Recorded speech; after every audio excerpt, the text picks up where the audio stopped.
ملا رومی رحمت اللہ علیہ فرماتے ہیں بہت بڑا مجرم تھا ایک بندہ، بہت بڑا گناہگار تھا، بت کو پوجتا تھا، تھک گیا ساری رات بت کے سامنے کھڑا تھا، معاذ اللہ یا صنم یا صنم یا صنم کہتے، تھک گیا، نیند آ گئی، اونگ آ گئی۔ جب پوری طرح نیند آ گئی اور دماغ پہ نیند قبضہ کرنے لگی تو اس کے منہ سے نکل گیا، صنم صنم کہہ رہا تھا نا، نکل گیا یا صمد، او بے نیاز مالک۔ رب کریم نے فرشتوں سے فرمایا دوڑ کے جاؤ، جو کہتا ہے اسے دے دو۔ فرشتے کہنے لگے مالک وہ تو بت کو پکار رہا تھا، اس نے تو غلطی سے نام لیا ہے۔ فرمایا مجھے نہیں پتا، لیکن دیکھو نا اس نے مجھے پکارا تو ہے نا، کتنی دیر سے جھوٹے کو پکار رہا تھا، اس کا معاملہ حل نہیں ہوا، اب اگر سچے کو پکارنے پہ بھی حل نہ ہوا تو فرق کیا رہ جائے گا؟ دے دو جو مانگتا ہے، دے دو۔ میرے دوست گھر پتہ چل جائے وہ کریم کتنا ہے، وہ مہربان کتنا ہے۔ میرے رسول پاک علیہ الصلوۃ والسلام نے تو فرمایا تیری آنکھ سے اگر اس کے خوف سے اتنا آنسو بھی نکل گیا جتنا مچھر کا پر ہوتا ہے، تو جس طرح بھینس کے تھنوں سے نکلا ہوا دودھ واپس تھنوں میں نہیں نہ جاتا، جو اتنا بھی روئے نہ روئے اللہ کے خوف سے، وہ بندہ دوزخ میں نہیں جائے گا۔ تھوڑی دیر کے لیے ڈر جائے اپنے رب سے، آئے تو صحیح۔ عدم معرفت غفلت پیدا کرتی ہے، تو آ تو صحیح، وہ تو کریم ہی بڑا ہے، وہ تو مہربان ہی بڑا ہے۔ حضرت زنیرہ رضی اللہ تعالی عنہ حضور کی صحابیاں ہیں، ایام جو مکے کے تھے مسلمانوں پر بڑی آزمائش کے تھے، انہیں بڑا مارا کفار نے، اتنا مارا کہ ان کی بینائی چلی گئی، نظر آنا بند ہو گیا۔ کافروں کی عورتوں نے تانا دیا کہ تو نے ہمارے بت چھوڑے ہیں نا، تو دیکھنا تیری بینائی چلی گئی۔ تو جناب زنیرہ اللہ پہ بھروسہ، توکل، معرفت الہی کا جذبہ، اٹھ کے کھڑی ہو کہنے لگی چپ کرو، تمہارے جھوٹے بت کیا کر سکتے ہیں، میرا رب چاہے تو صبح جب میں اٹھوں تو میری آنکھیں روشن ہو، اگر کریم کرم کر دے۔ لوگ کہتے ہیں واقعی ایسا ہوا، جب وہ سویرے اٹھی تو اللہ نے ان کی روشنی واپس کر دی تھی۔ تجھے پتہ چل جانا وہ مہربان کتنا ہے۔ وہ ایک بزرگ تھے تو ان سے کسی نے کہہ دیا کہ اگر آپ کا حساب آپ کے ماں باپ کے ذمہ ہو جائے تو پھر کیسا، پوچھنے کے لیے قیامت میں اگر ماں باپ حساب لیں تو پھر کیسا۔ تو بڑے سیانے لوگ تھے جو دل والے تھے، کہنے لگے نہیں، رب کریم ہی ٹھیک ہے، اس لیے کہ وہ ماں باپ سے کہیں بڑھ کر پیار کرنے والا ہے۔ اگر یہ معرفت مل جائے وہ کریم کتنا ہے، اور جب بندہ پوری طرح اس کی بارگاہ میں آ کے تڑپ جاتا ہے نا، مولا میں جاؤں کدھر، تیرا دروازہ چھوڑ کے جاؤں کدھر۔ اقبال کہتے ہیں وہ ایک سجدہ جسے تو گراں سمجھتا ہے، 1000 سجدوں سے دیتا ہے آدمی کو نجات۔ تجھے جگہ جگہ جھکنا نہیں پڑے گا اگر تو صحیح معنوں میں اپنے رب کی بارگاہ میں جھک جائے۔ تو میرے عزیز کوشش کریں کہ اس کی معرفت، اس کا کرم، اس کی عطا اور اللہ تبارک و تعالیٰ کے حاضر و ناظر ہونے پر عین الیقین، حق الیقین حاصل کریں۔ اور پھر 8ویں بات یہ ہے کہ غافل لوگوں کی صحبت بھی بندے کو غافل کر دیتی ہے۔ غافلوں کی صحبت میں نہ بیٹھیں، ان کی صحبت میں بیٹھے جن کے پاس بیٹھنے سے دل میں رب رسول کی محبت پیدا ہوتی ہے۔ غافلوں سے بچیں۔ چنگیاں دے لڑ لگی ساں تے چولی چ پھل پئے، تے جدوں میں پیڑیاں دے سنگ رل گئی تے میرے اگلے بھی ڈول گئے۔ برے آدمی کی صحبت بندے کو غافل کر دیتی۔ غافلوں کی صحبت میں کبھی نہ بیٹھیں، کبھی نہیں۔ غافل آدمی آپ کو غافل کر دے گا۔ میرے نبی پاک علیہ الصلوۃ والسلام نے فرمایا انسان اپنے دوست کے مذہب پر ہوتا ہے۔ یہ بہت بڑے لفظ ہیں۔ فرمایا المرء علی دین خلیلہ، انسان اپنے دوست کے مذہب پر ہوتا ہے۔ تو دیکھ تو نے دوست کس کو بنایا ہے، جو تیرے دوست کا مذہب ہوگا وہی تیرا ہو جائے گا۔ ہم نے دوست بنایا نا غوث پاک جیلانی کو،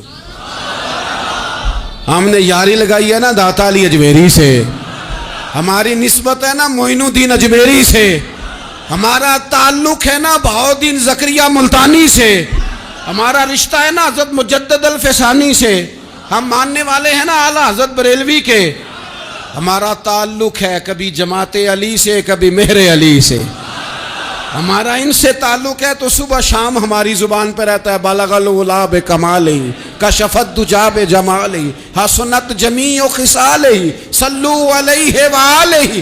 ان سے تعلق جڑا ہے نا تو کئی دفعہ تنہائیاں تڑپا دیتی ہیں اور تڑپ کے کہتے ہیں اج سکھ متراں دی ودیری، اج سکھ متراں دی، سکھ کہتے ہیں اڈیق کو، متر کہتے ہیں محبوب کو، اج سکھ متراں دی ودھیری ہے، اے کیوں دلڑی اداس گھنیری ہے، لوں لوں وچ شوق چنگیری ہے، اج نینا لائیاں کیوں جھڑیاں، سبحان اللہ سبحان اللہ سبحان اللہ۔ پہلے کہتے ہیں سکھ متران دی ودھیری ہے یعنی اداس ہوں، پھر حضور کے جلووں پہ نظر کرتے ہیں، کہتے ہیں سبحان اللہ سبحان اللہ، ماں اجمل کا، ماں احسانہ کا، ماں اکمالہ کا، اور پھر فوراً کہنے لگے او کتھے مہر علی،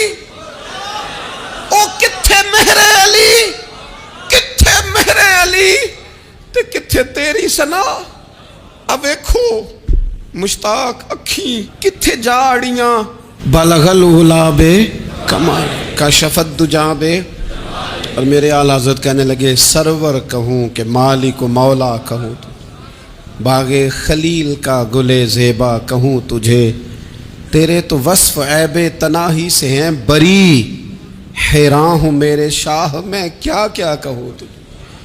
غافل آدمی کی علامت ہے برے لوگوں کی صحبت میں، خبردار ان کے پاس نہ بیٹھنا جن کے پاس بیٹھنے سے تمہارے دلوں میں اولیاء اللہ، اللہ کے بندوں کی عداوت پیدا ہو، خبردار خبردار ان کے پاس نہ بیٹھنا جن کے پاس بیٹھنے سے تمہارے دلوں میں حضور کی اولاد پاک کے بارے میں شک پیدا ہو، خبردار اس شخص کے پاس نہ بیٹھنا جو امام حسین ابن علی کے بارے میں کوئی کمزور بات کرتا ہو، بچنا، خبردار اس سے بچنا جو حضور کے صحابہ کے بارے میں بات کرے، بچنا اس سے۔ جو سیدنا ابو بکر صدیق کے بارے میں کوئی، دیکھو کیا مقدر ہے صدیق و فاروق کے، جن کے گھر ہی رحمتوں کے خزینے میں، بھلا کیا کہا نبی پاک، حضور نے فرمایا میرے اوپر جس نے نیکی کی تھی بدلہ دے دیا ہے، یہ جو میرے ابو بکر صدیق ہے نا، ان کو میں اللہ کی بارگاہ میں لے جاؤں گا، کہوں گا مالک تو ہی بدلہ عطا فرما۔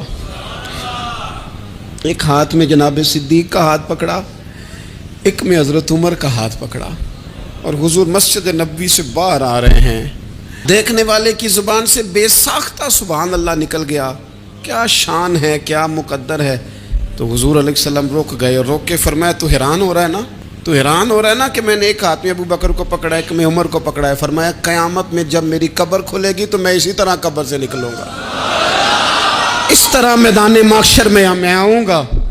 خبردار حضور ایک وفاداروں کے وفادار رہنا، ان کے وفادار رہنا، ان کے وفادار رہنا بڑا عجیب دور آیا ہے۔ ہم نے یہ دور دیکھا ہے کہ لوگ حضور کے صحابہ کے بارے میں بھی بات کریں گے، اب نبی پاک کی اولاد پاک کے بارے کو بھی ڈسکس کیا جائے گا۔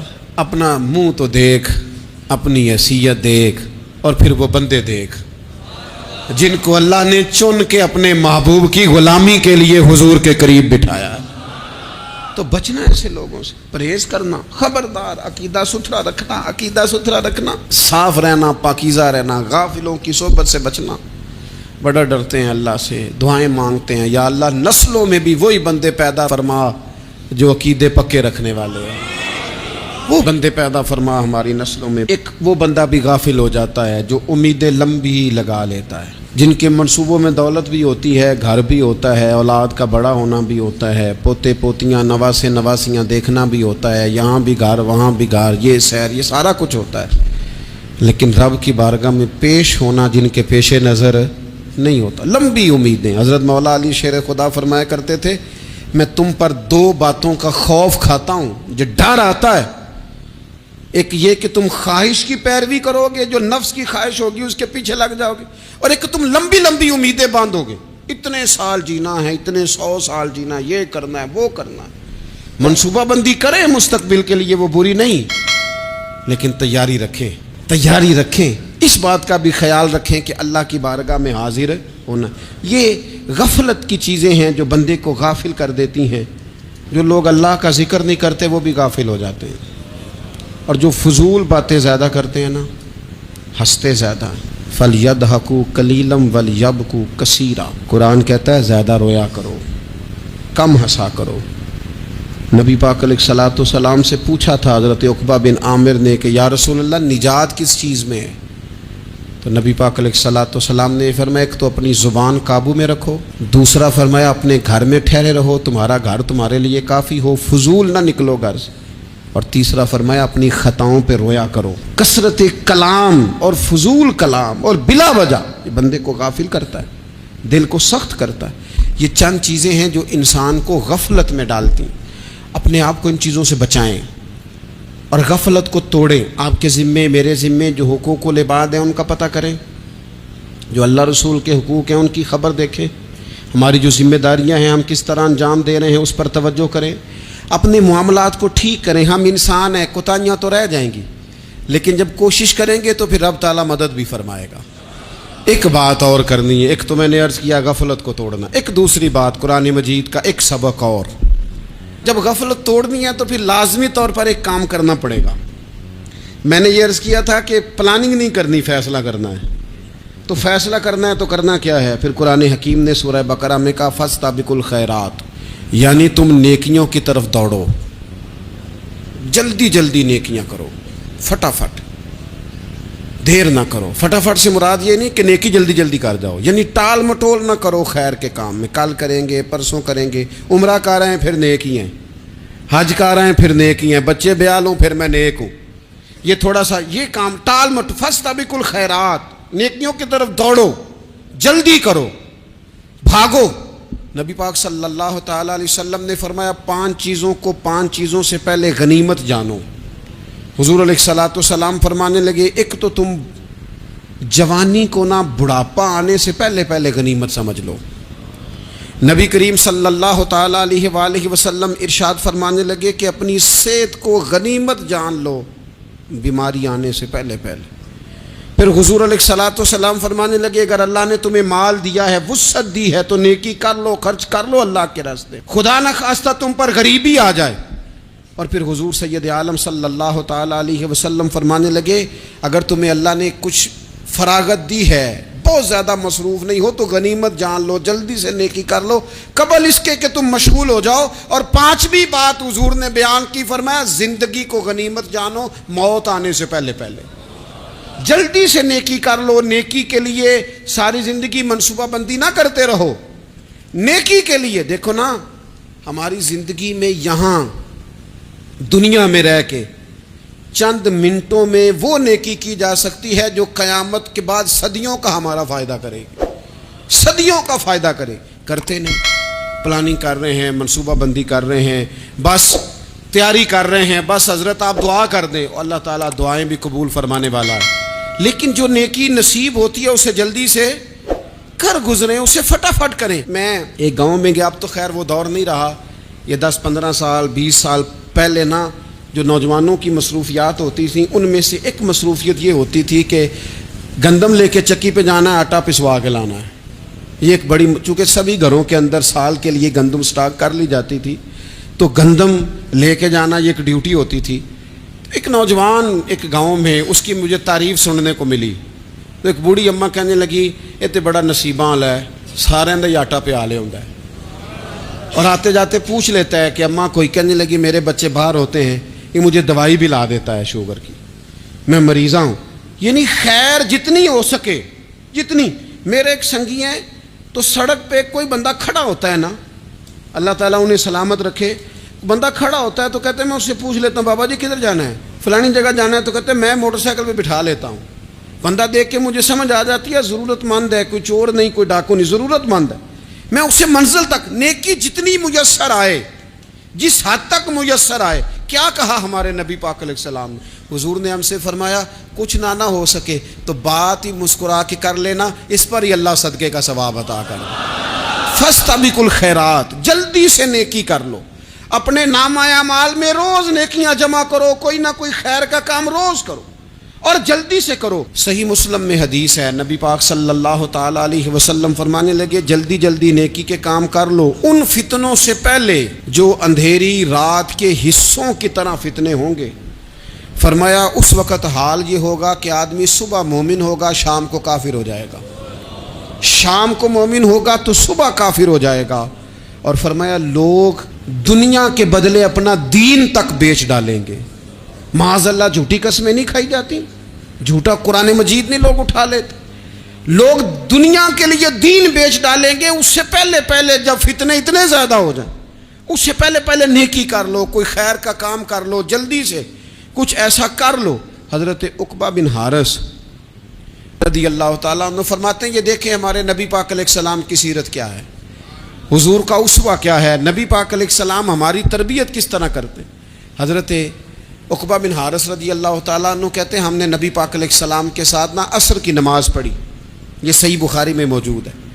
فرماتے حضور سلام پھیرتے ہی فوراً اٹھ کے گھر تشریف لے گئے۔ یہ ہمارے لیے نا انوکھی بات تھی، غیر متوقع تھی، پہلے کبھی ایسا ہوا نہیں۔ سلام پھیرا نماز کا، حضور جلدی سے تشریف لے گئے۔ اب ہم حیران تھے اور حیرت انگیز طور پر حیران تھے کہ کریم اتنی جلدی تشریف لے گئے۔ تھوڑی دیر ہوئی حضور واپس آ گئے تو محبوب پاک علیہ السلام فرمانے لگے گھر میں نا ایک چھوٹی سی ڈلی، ایک چھوٹا سا ٹکڑا سونے کا پڑا تھا، مال آیا تھا سارا صدقہ کر دیا، وہ تھوڑا سا پڑا تھا، اچانک مجھے یاد آیا وہ تو پڑا رہ گیا۔ تو حضور فرمانے لگے میں نے کہا کہیں ایسا نہ ہو جائے کہ ساری رات گزر جائے اور میرے گھر میں پڑا ہی رہ جائے، میں جلدی سے جا کے اسے خیرات کر دوں۔ میں نے خیرات کیا پھر میں واپس آ گیا ہوں، جلدی سے نیکی، جلدی سے نیکی کر لی جائے۔ ہم بڑا انتظار کر رہے ہیں، بڑا لمبا ہمارا پروگرام ہے، ہمارے پاس ٹائم ہی بڑا ہے، کسی نے کان میں کہہ دیا ہے تیرے پاس بڑا وقت ہے، ابھی تو بڑی عمر پڑی ہے، ابھی تو جناب اور میرے بھائی یہ لوگوں کے کہنے کی باتیں ہیں، پھر پتہ ہی نہیں چلتا حالات کس طرح کے ہو جاتے ہیں اور کیا معاملات انسان کے ساتھ درپیش ہوتے ہیں۔ جتنی خیر میسر آئے، جتنا بھلا میسر آئے، جتنی انسان کو توفیق ملے۔ میں نے بزرگوں کو دیکھا اپنے اصحاب، پہلے وہ خدام سے کہتے کہ میں سونے لگا ہوں اور پابند کرتے لوگوں کو کہ فلاں وقت، بزرگوں کو میں نے دیکھا اپنے، وہ پابند کرتے لوگوں کو کہ فلاں وقت میں موجود ہوں گا آنا، خود پابند فرماتے، اور پھر جب بیدار ہوتے نا تو سب سے پہلے خدام کو بلا کے پوچھتے کوئی مہمان تو نہیں آیا؟ وہ جناب آپ نے خود ہی تو پابند فرمایا فلاں دن آنا۔ کہنے لگے چل یار اگر کوئی آیا تو مجھے ملا لو، میری ملاقات کرا لو۔ کیوں؟ اس لیے کہ دور سے آیا ہے، مجھ سے ملنے آیا ہے، کوئی خیر کی بات سیکھنے آیا، چلو میرے نام اعمال میں کو نیکی جائے گی، کچھ نہ کچھ خیر جمع کر لی جائے، کچھ نہ کچھ ڈیوٹی کر لی جائے، کچھ کام کریں اور جلدی سے کریں۔ حضرت جابر ابن عبداللہ انصاری رضی اللہ تعالیٰ عنہ بیان کرتے ہیں، یہ بھی بخاری میں موجود ہے، کہتے ہیں ایک صحابی نا نبی پاک علیہ السلام کی بارگاہ میں حاضر ہوئے غزوہ احد کے موقع پر، اور حال ان کا یہ تھا کہ وہ کھجور کھا رہے تھے اور کھجور انہوں نے منہ میں رکھی ہوئی تھی۔ حضور کی بارگاہ میں حاضر ہوئے اور عرض کرنے لگے یا رسول اللہ صلی اللہ تعالیٰ علیہ وسلم اگر میں شہید کر دیا جاؤں تو کہاں جاؤں گا؟ حضور فرمانے لگے جنت میں۔ تو کہتے ہیں انہوں نے جو کھجور منہ کے اندر تھی نا وہ انہوں نے نگلی نہیں، اندر نہیں لے گئے، اس کو باہر نکالا اور دوڑ کے آگے بڑھے اور جنگ کرنی شروع کر دی اور لڑتے لڑتے شہید ہو گئے۔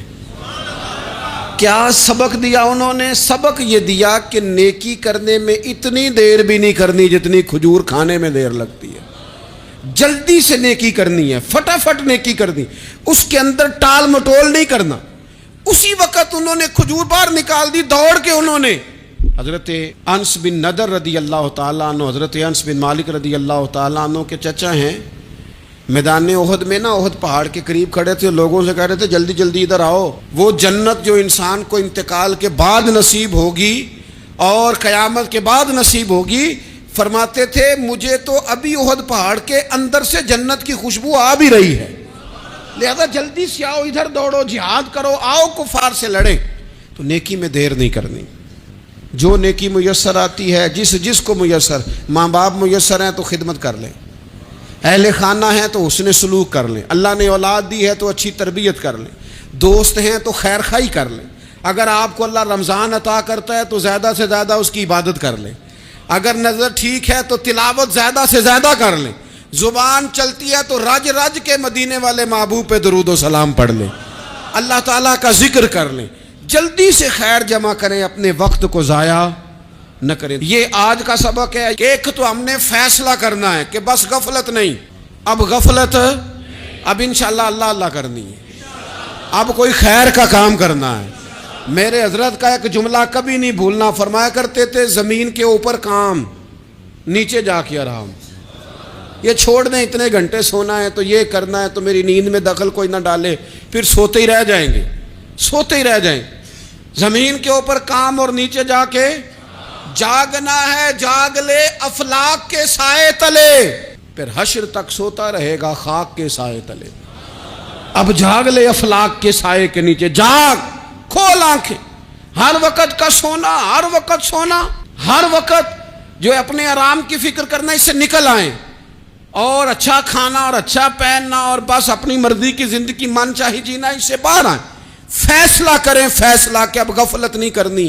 اگر اللہ نے کوئی صلاحیت دی ہے تو اسے دین کے کام پہ لگانا ہے، کوئی ڈیوٹی کرنی ہے، کوئی خدمت کرنی ہے۔ دیکھو خدمتیں ہو رہی ہیں، صدیق اکبر مال دے رہے ہیں، عثمان غنی مال دے رہے ہیں، مولا علی نے تلوار پکڑی ہے، میدان میں جا رہے ہیں، فاروق اعظم گلی گلی نگر نگر رسول اللہ کے دین کی پہرے داری کر رہے ہیں، حضرت جناب سیدنا سلمان فارسی ابو ذر غفاری حضور کی مسجد میں جھاڑو دے رہے ہیں، اور بلال حبشی وہ نبی پاک کی مسجد میں اذان پڑھتے پڑھتے پڑھتے پڑھتے رب نے اتنا عروج فرمایا کہ کعبے کی چھت پہ کھڑے ہو کے بھی اذان پڑھنی شروع، انہوں نے اذان دے دی۔ تو کوئی کام کرنا ہے، غفلت کو توڑنا ہے اور نیکی کرنی ہے ذرا جلدی جلدی۔ اور قرب الہی کے معاملات تک کو جو چیزیں نقصان پہنچاتی ہیں ان میں ایک بڑی چیز غفلت ہے۔ ایک لفظ ہوتا ہے جو ہمیں اکثر سننے کو ملتا ہے کہ آپ کی توجہ نہیں ہے۔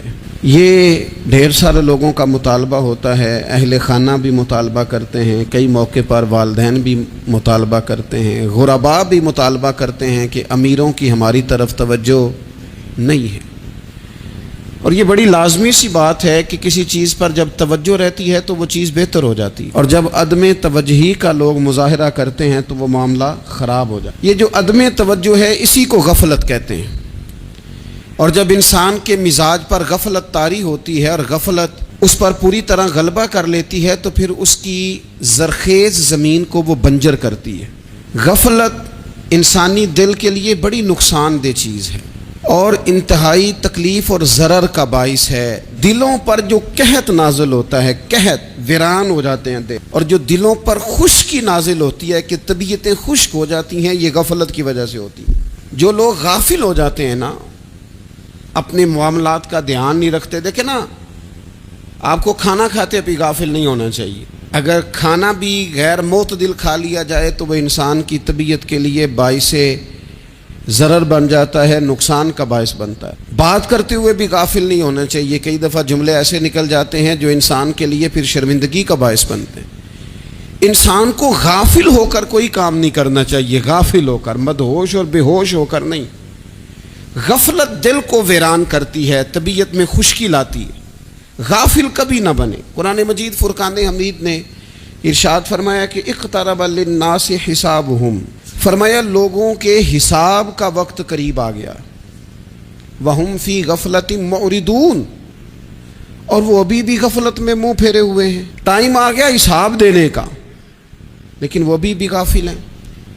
ہمارے جو زیادہ تر نقصان زندگی میں ہوئے ہیں وہ صرف ہماری غفلت کی وجہ سے ہوئی۔ ہم نے چیزوں پر توجہ نہیں دی، چیزیں گڑبڑ ہو گئیں۔ جس آدمی نے پھول لگائے ہوں، پھل لگائے ہوں، کھیتی لگائی ہو، وہ دانہ ڈال کے پانی دے کے فارغ نہیں ہو سکتا، اسے توجہ کرنی پڑتی ہے۔ اور کسی نے کہا تھا مالی جیندے ہون تو پھر بوٹے سوکھدے نہیں، اگر موجود ہونا ان کو سینچنے والا، رکھوالی کرنے والا، تو پھر ان کی جڑیں کبھی خشک نہیں ہوا کرتی۔ ہماری جو غفلتیں ہیں یہ بڑی ضرر کا باعث ہیں، نقصان کا باعث۔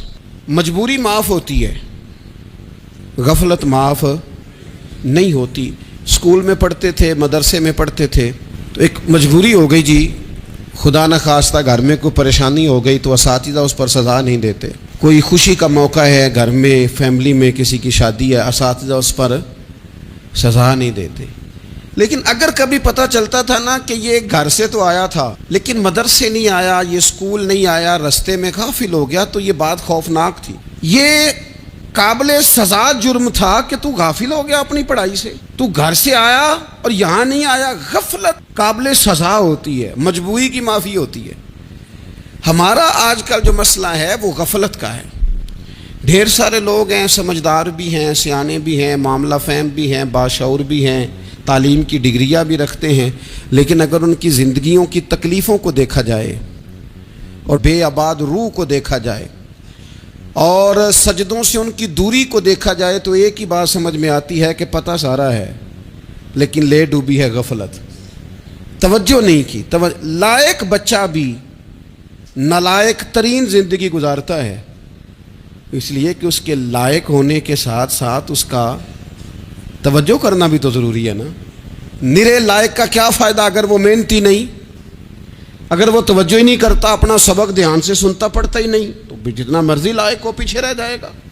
اور کئی نالائق ہوتے ہیں، رٹا لگا کے پاس ہوتے ہیں، پر چلو رٹا تو لگاتے ہیں نا، محنت تو کرتے ہیں نا، جد و جہد تو کرتے ہیں. کئی نالائق جد و جہد کے باعث آگے گزر جاتے ہیں اور کوئی اسی چکر میں رہ جاتے ہیں میں بڑا لائق ہوں، کل پڑھ لوں گا، پرسوں پڑھ لوں گا، ہفتہ تیاری کر کے پاس ہو جاؤں گا. اپنی زندگی سے غفلت کا پردہ اٹھائیں. اور غفلت اس کے لیے فیصلہ کرنے کی ضرورت ہوتی ہے، پلاننگ کرنے کی نہیں، فیصلہ کرنے کی ضرورت ہوتی ہے کہ میں نے اب غفلت کرنی. ہم نہ جب بھی کوئی پروگرام بناتے ہیں تو منصوبہ بندی شروع کر دیں. منصوبہ بندی نہ کریں، فیصلہ کریں، کہیں کہ میں نے غافل نہیں ہونا. غفلت غرق دنیا کا نام ہے. اپنے آپ کو غفلت سے بچائیں. آپ دیکھیں